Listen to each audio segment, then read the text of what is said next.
लग्नाचे दागिने म्हणजे श्रीमंत पेशवाई दागिने, नाशिकचे सुप्रसिद्ध सराफ मयूर अलंकार सराफ।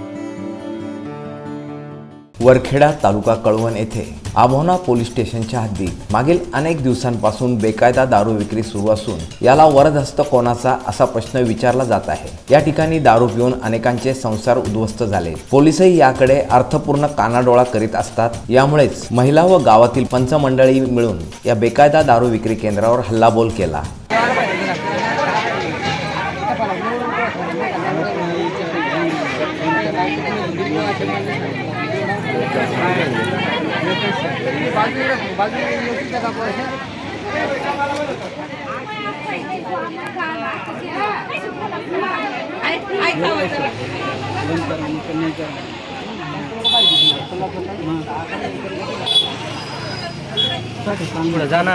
आणि हा धंदा बंद पाडला। पण मुळात हा दारू धंदा कोणाचा व याला कोणत्या पोलीस अधिकाऱ्याचा आशीर्वाद आहे हे महत्त्वाचे। पोलीस अधीक्षक बाळासाहेब पाटील याकडे लक्ष देतील काय आणि अशा अनेक प्रकारचे धंदे या ठिकाणी सुरू आहेत, ते बंद होतील काय असाच प्रश्न येथील नागरिकांना पडलाय। दीपक पवार, मी नाशिककर न्यूज, नाशिक।